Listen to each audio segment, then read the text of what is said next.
오늘은 사이비 종교 심리학에 대해서 할 거예요. 자, 사이비 종교는 기독교가 아니고 최악의 무신론입니다. 그러니까 오늘의 제목입니다. 자, 오늘은 사이비 종교에 대해서 생각해보는 시간을 갖도록 하겠습니다. 여러분, 그 사기라는 범죄에 대해서 어떻게 생각하세요? 누군가에게 거짓으로 남의 재산의 일부를 강탈하는 거. 한 수백만 원, 적게는 수십 수백만 원부터 많게는 수천 수억에 이르기까지 사기 범죄에 대해서 여러분 어떻게 생각하시나요? 뭐 자본주의에서 사기라는 거는 거의 목숨을 빼앗는 것과 비슷하죠? 자, 근데 이 사기를 한두 푼이 아니라 거의 전 재산에 가까운 사기를 평생에 걸쳐서 친다고 생각하면은 얼마나 이런 범죄가 악하겠습니까? 여러분, 남들을 절망시켜서 자살하게 만드는 것에 대해서 여러분 어떻게 생각하시나요? 의도적으로 누군가를 절망시켜서 자살하게 만드는. 이건 역시 굉장히 악하다고, 당연히 악하죠, 이런 일들은. 그런데 한두 명이 아니라 수십, 수백만 명의 인생을 절망으로 인도해서 자살시키는 거, 자살로 인도하고 파멸로 인도하는 거, 이게 바로 사이비 종교입니다, 여러분. 정말 끔찍하리라 만큼 뻔뻔하고 악합니다. 자기 때문에 수십만, 수백만 명의 인생이 파멸되고 망하고 그래도요, 전혀 미안해하지 않는 거. 이게 바로 사이비 종교예요. 일단은 여러분의 이해를 돕기 위해서 영상을 한두 개 보려고 합니다. 먼저 1번 영상을 보겠습니다. 신천지 이만희 씨의 영상이거든요. 근데 여러분, 이 신천지의 전제 조건이 있어요. 이게 두 가지가 있는데, 첫째는 이만희 씨가 영생한다는 거고, 두 번째는 이만희 씨는 모든 것을 통달했다, 전지하다. 이게 신천지인들의 두 가지 기본적인 생각이에요. 한번 이만희 씨 본인이 한번 영상을 봐보시죠. MBC 기자가 총회장이 영생한다고 하던데 라고 물어봤어요. 거기에 대해서 이만희 씨가 뭐라고 대답하는지 한번 들어보는 거예요. 성경 말씀대로 그러면은 총회장님께서 영생할 수도 있다, 그런 얘기죠. 나를요? 아니, 하나님이 오래 살아가면 살기고 그럼 죽을 것이지. 자기가 뭐 더 살고 있다고 더 살고 그런 건 아니에요. 근데 신도들은 이제 총회장님께서 영생한다라고 강하게 믿고 있어서. 그러면 그 막걸리 봐줘야죠. 고마우니까. 자, 그러니까 이 신도들이 당신을 영생한다고 믿는 것에 대해서 어떻게 생각하냐, 본인은. 그랬더니 고마우니까 막걸리 받아줘야 된다. 그러니까 이제 언론이 이렇게 물어보니까 여기서는 좀 이렇게 말을 조심스럽게 돌리는 모습이죠. 나 그럼 영생하죠, 이렇게 말 안 합니다. 자, 또한 두 번째 영상입니다. 자, 이거는 이만희 씨가 그 코로나 사건 때문에 물의를 일으켰을 때 이제 기자들이 와가지고 이제 회견을 청합니다. 그래서 이제 이만희 씨에서 자기가 이제 잘못했다 이런 말을 하긴 하는데 면피용이라는 느낌이 들죠. 근데 이만희 씨가 전지한가를 보고는 한번 이 영상을 봐보세요. 어디에서 진단검사를 하셨고 그 결과는 언제 받으셨는지 궁금합니다. 받았는데 나도 아직까지 뭐 어떻게 됐는지 잘 모르겠습니다만 그런데 뭐라고 답을 해주라 하면은요, 뭐 음성인가 뭐라고 하는데 나는 음성도 잘 몰라요. 현재 이곳에 오셔서 구성을 계속 계셨는지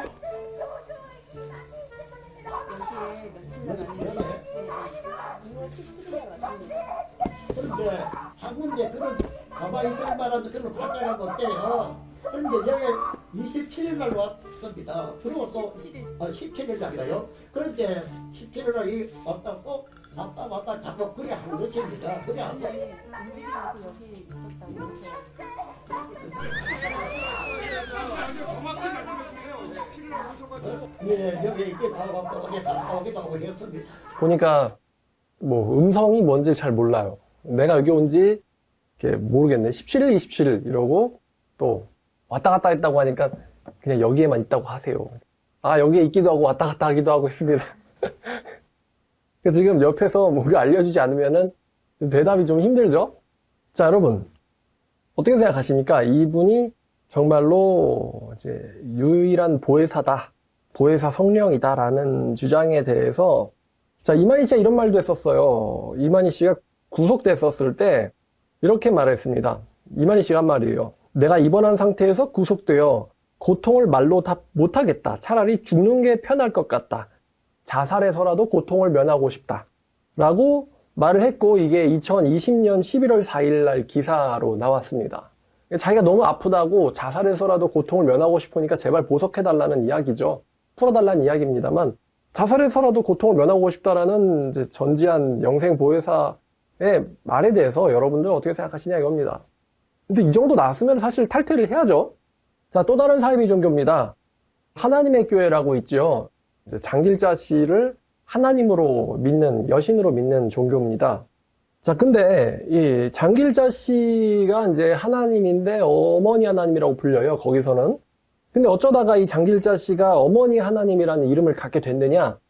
1985년에 이 사람들이 회의를 합니다. 하나님의 교회 사람들이. 안상홍이 죽고 나서 이 하나님의 교회 사람들이 회의를 하는데 그때 회의록이 유출이 됐어요. 그래서 언론에도 나왔거든요. 전도사 몇 명이랑 장로들 몇 명이 모여가지고 하나님의 이름을 정합니다.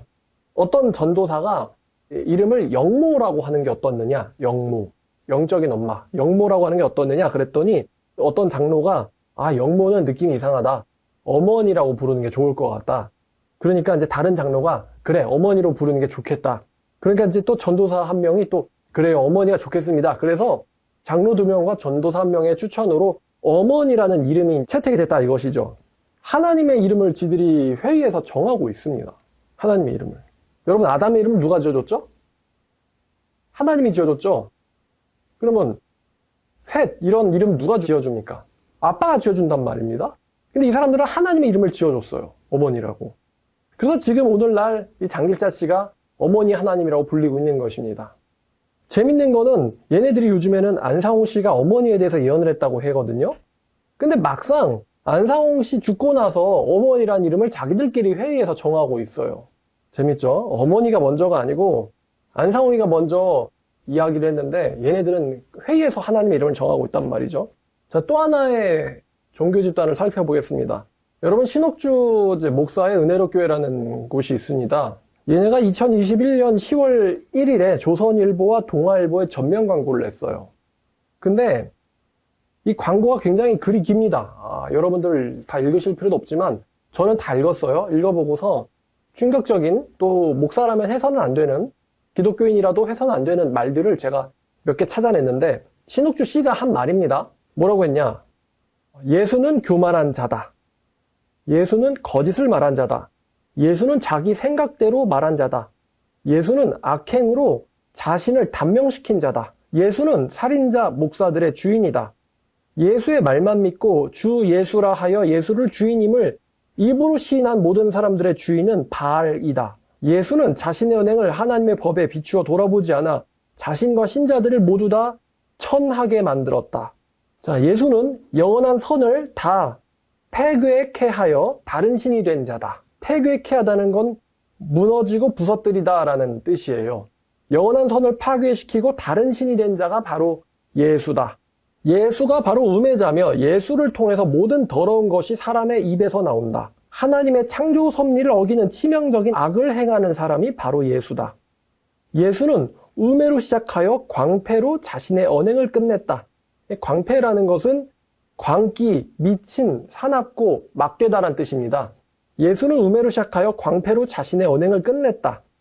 성경을 보는 모든 사람들이 예수의 언행으로 미쳐있다. 이게 이제 신옥주 씨가 한 말입니다. 또 이렇게 자기에 대해서 이렇게 말합니다. 진리의 성령인 나를 통해서 15년째 전대미문의 일이 일어나고 있고 이게 새 일, 새 언약이고 영원한 언약이며 영원한 복음이다.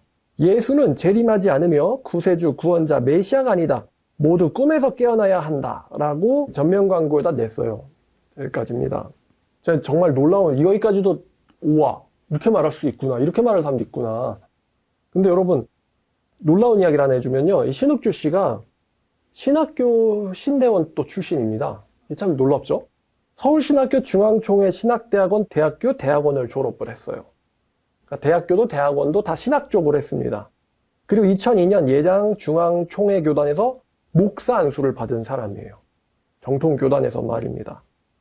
근데 저는 이런 말 하는 걸 보고서는 이게 궁금해요. 여러분, 신학교 입학을 아무나 못하거든요. 분명 면접을 봅니다. 그 면접 볼 때도 전도사 생활 같은 걸 하니까 이제 교회에서 추천을 받아가지고 신학교를 갔을 거 아니에요? 교회에서 이 품행에 대해서 인정을 받았으니까 신학교 입학 추천을 받았을 것이고 면접을 봐가지고 목사 후보생이 될 수 있는 자격을 갖췄는지 그래가지고 이제 신학교를 들어가서 신학교 생활하고 신대원 생활하고 그다음에 이제 목사 안수 볼 때도 당연히 이제 신앙 고백에 대해서 확인을 할 거란 말입니다. 당신은 뭐 성경을 하나님의 말씀으로 믿습니까? 뭐 당신은 하나님과 주님 예수님을 믿습니까? 뭐 이런 거 분명히 신앙 고백을 할 텐데 어떻게 이 사람이 목사 안수를 받았지? 이게 참 재밌는 부분이에요. 그러니까 신학교 들어간 것도 신기하고 거기서 몇 년 동안 뭘 배웠는지도 신기하고요. 그 배울 동안에 내가 진리의 성령이고 이 사람들은 다 미쳐 있는데 이러면 도대체 거기를 왜 다닐까요? 거기를 왜 입학하고 정통교회를 왜 다녔었을까요? 이 사람들은 다 미쳐있고 내가 진리의 성령인데 예수는 광패한 자인데 이러면은 신학교로 갈 필요가 없거든요. 처음부터.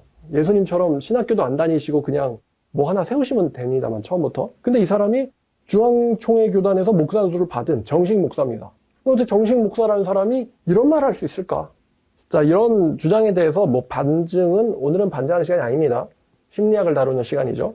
여러분 어떻게 생각합니까? 자기가 진리의 성령이라는 둥, 뭐 아파서 자살하고 싶지만 영생한다는 둥, 음성인지 뭔지 잘 모르겠지만 나는 모든 걸 통달한다. 모든 걸 계시를 통달받은 사람이다. 라는 둥, 뭐 자기들끼리 회의해가지고 뭐 이제부터 어머니 하나님으로 부릅시다. 이렇게 신명을 정하고 있는 참 이런 사람들이 이 세상에 분명 존재한단 말이죠. 자, 질문 하나 드릴게요.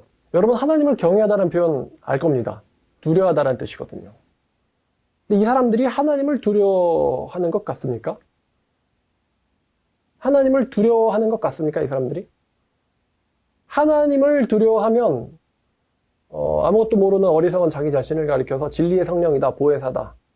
아니면은 뭐 자기가 하나님이다. 하나님을 두려워하면 이런 주장을 할까요? 안 할까요? 절대 못하죠. 전 처음에 사이비 종교에 대해서 접근할 때 아주 옛날입니다. 전 그때 사이비 종교가 그래도 유신론이라고 생각했었어요. 근데 어느 날 생각하다가 여기까지 생각이 닿더군요. 야, 이 사람들은 유신론자 아니다. 무신론자다. 여러분, 유신론이라면 적어도 말이죠. 성경의 하나님이든 뭐 하늘이 무섭지도 않느냐. 어떤 절대적 초자연적 존재가 있다고 생각하는 사람들은 이렇게까지 말 못합니다.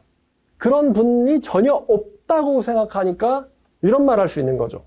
근데 사실 전 이런 생각도 또 들어요. 무신론이라고 한다면 뭐 자기를 하나님으로 내세우든 메시아로 내세우든 뭐 무슨 짓거리를 해서 돈을 벌든 사기를 치든 그걸 가지고 뭐 하지 마, 악해 이렇게 말할 수 있을까요? 하나님이 없다면 말이죠. 아주 철저하게 계산되고 계획된 무신론이 바로 이 사이비 종교입니다. 세간의 일반적인 무신론자로 알려진 유명한 뭐 리처드 도킨스, 무신론 생물학자죠. 이런 사람들이 성경도 잘 모르면서 그냥 경험상 내 느낌에 하나님이 어디냐 이렇게 말하는 거는 차라리 저것도 불성실한 태도긴 하지만 성경을 제대로 연구하지 않고 하나님의 존재에 대해서 있다 없다를 얘기하는 건 좀 부정직한 태도긴 하지만 그래도 일반 사람들이 하나님이 어디 있어 보여야 믿지 이렇게 말하는 건 차라리 낫다고 생각해요. 근데 이 기독교 출신인 이 사람들이 사이비 종교를 만들면서 자기가 하나님이고 자기가 메시아라고 제시할 때 그런 일반적인 세간의 무신론자들이랑은 완전 차원이 다른 이건 무신론이라는 것을 저는 느낍니다. 기독교 출신이라는 사람들이 자기를 성경을 이용해서 이 책을 이용해서 자기를 구원자, 하나님 혹은 영생, 보혜사, 메시아 이렇게 내세우는 걸 보면은 정말 이 사이비 종교는요 치밀한 무신론입니다. 치밀한 무신론. 그러니까 여러분들이 보통 이제 사이비 종교든 뭐든 대할 때 하나님 믿는 사람이 설마 그러진 않겠지라고 생각할 수 있잖아요. 근데 여러분들의 그 착각을 깨야 됩니다. 이 사람들은 완전한 무신론이기 때문이죠. 완전한 무신론. 무신론이라면은 사실은 해선 안 되는 절대적인 법 같은 건 없는 거예요. 이미 자기를 하나님으로 내세우는 시점에서 정도라는 거, 선이라는 건 이미 옛날에, 옛적에 파괴된 상태인 것입니다. 그거를 일반적인 사회의 도덕관념을 가지고 대하려고 하면은 사실은 이제 한참 어리석은 거죠. 상대방이 뭐 전과 10범 사기꾼인데 잘 대해주면 정신 차리겠지라고 생각하면은 계속 사기 당하겠죠? 성경과 종교를 비즈니스로밖에 생각하지 않는 완전 철저한 무신론이 바로 이 사이비 종교입니다. 또 재밌는 게 있는데 요한계시록을 보면요. 13장입니다. 아까 그 신옥주 씨의 말을 보면서 여러분이 느끼는 이 신옥주 씨가 저지르는 죄가 뭐라고 생각하십니까? 자, 요한계시록 13장 1절과 5절을 보면은 사탄의 하수인들이, 사탄과 그의 하수인들이 어떠한 본질을 갖고 있는지가 나오는데요. 이마에 이름이 있다는 것은 본질이란 뜻이거든요. 13장 1절 보니까 내가 보니 바다에 산 짐승이 나오는데 뿔이 열이요 머리에 열곱이라. 그 뿔에는 열 왕관이 있고 머리들에는 신성모독하는 이름들이 있더라 라고 하거든요. 신성모독의 이름들이 머리에 있다. 머리에 이름이 있다는 건 본질이라는 뜻입니다. 자, 그리고 또 5절을 보니까 이 짐승이 과장되고 신성모독 말하는 입을 받았고 또 42달 동안 일할 권세를 받으니라. 그 짐승이 무슨 입을 받았다 그래요? 신성모독하는 입을 받았다. 여러분, 사이비 종교인 신천지나 하나님의 교회도 예수는 우매하며 광폐하다 이렇게 말하지는 않죠. 거기 가는 사람들도 진짜 보통 사람이 가는 건 아닌 것 같습니다. 그러니까 이렇게 보니까요, 이 사람들이 사탄에 대한 이야기들, 그러니까 성경의 예언을 아는 건지 모르는 건지 예수님을 엄청 잘 모독하고 있죠. 예수님을 모독하고 있어요. 예수님은 구원자가 아니라 내가 구원자라든가, 이것도 이제 좀 점잖은 표현에서는 모독입니다. 아니면 예수님을 가리켜서 대놓고서 우매하다, 광폐하다 이렇게 얘기하는 거는 뭐 대놓고 신성모독을 하는 거죠. 그런데 이 사람들이 자기가 성경의 예언대로 하고 있다는 것을 알고 있을까요? 사탄의 본질은 신성모독인데. 자, 요한계시록 19장 20절을 보죠. 요한계시록 19장 20절에는 이런 신성모독하는 사탄과 그 하수인들의 결말이 예언되어 있습니다. 19장 20절을 보니까 자, 그 짐승이 잡히고 그 앞에서 표적을 행하던 거짓 선지자도 함께 잡혔으니 이는 짐승의 표를 받고 그의 우상에게 경배하던 자들을 표적으로 미혹하던 자라. 이 둘이 산채로 유황불 붙는 못에 던져지고, 산채로 유황불 붙는 못에 던져지고, 이게 신성모독자들의 마지막 말로입니다. 말로.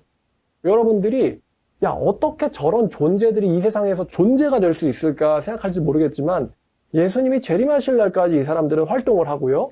예수님이 재림하실 때 이 사람들의 말로는 산채로 유황불 붙는 못에 던져지는 것이 이들의 말로입니다. 그러니까 자기들은 예언대로 신성모독을 하고 있고 예언대로 완벽한 완전한 파멸에 멸망에 던져지게 될 것이겠죠? 성경의 예언대로니까요.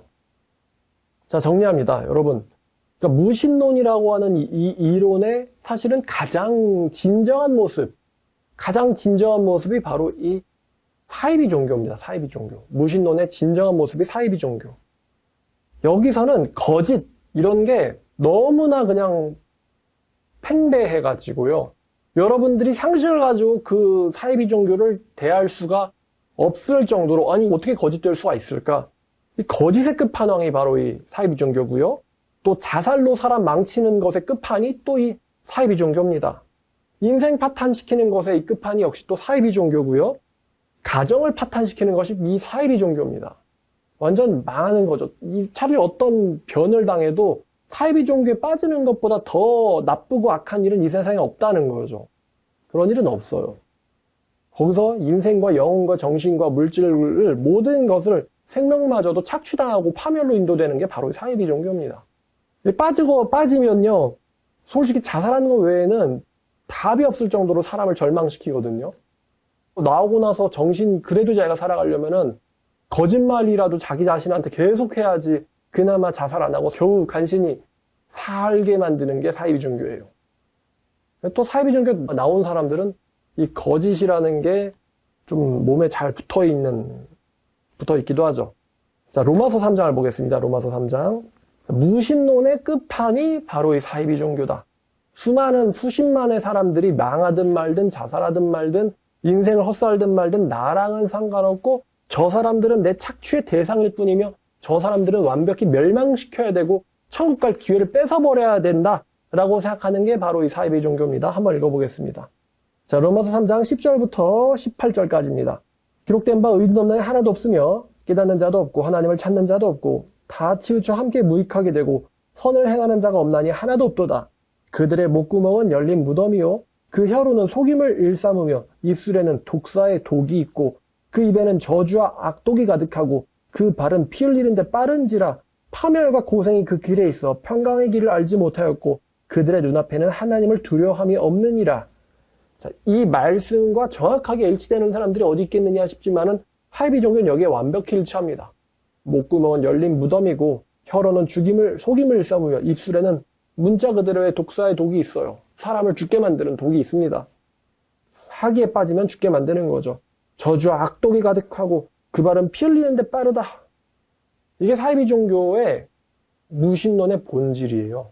그러니까 여러분들이 무신론자들을 이제 판단할 때 무신론자들이 사실 이 정도 되는 적나라한 악을 가지고 여러분들에게 나오진 않습니다.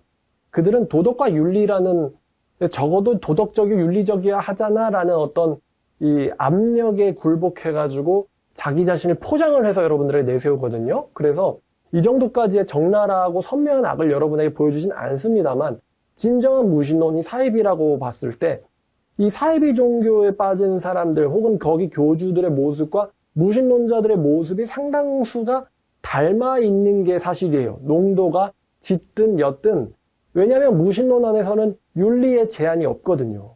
윤리의 제한이 없기 때문에 여러분들이 이 무신론과 사이비 종교를 같이 보면서 또 주변 사람들을 대할 때 사이비 종교에 빠진 사람들 혹은 이단에 빠진 사람들 그리고 하나님을 부정하는 사람들을 대할 때 이 사이비 종교의 모습과 비슷한 모습이 발견될 수 있다는 것을 염두에 두시고 사회생활 하시면은 여러분들 인생이 크게 이제 속는 데서 구할 수 있을지도 모릅니다. 참고해 주시면 좋을 것 같아요. 자, 여러분들 앞으로 사이비 종교에 빠진 사람들은 유신론자로서 기대하는 게 아니라 무신론자라고 가정하고 대해야 된다는 거 꼭 염두에 두시기를 바랍니다. 아니, 내 친구가 나한테 거짓말했어요. 내 엄마가 나한테 거짓말했어요. 아빠 거짓말했어요. 어떻게 애인이 나한테 그럴 수가 있죠? 아유, 당연히 사이비 종교로 들어가면은 그런 윤리를 기대하는 것 자체가 지금 당신이 완전히 착각하고 있는 거예요. 이게 왜냐면 그들의 본질이거든요. 그리고 거기 모여있는 신도들은 교주를 그대로 따라갑니다. 반대로 말하면요. 그런 교주에 그런 신도들이 모이는 것입니다. 그런 교주에 그런 신도들이 모여요. 예수님은 내 양은 나를 안다 그랬어요. 너희가 내 양이면 내게 오겠지만 내 양이 아니니까 내게로 오지 않는다. 그런 교주를 그런 신도들이 따릅니다. 그러니까 똑같은 사람들이라는 것이죠. 착각하지 마시고 그들을 잘 분별하시길 바랍니다. 오늘 말씀 여기까지입니다. 사이비 종교는 무신론입니다. 유신론이 아닙니다. 라는 제목으로 여러분들과 말씀 나눴습니다.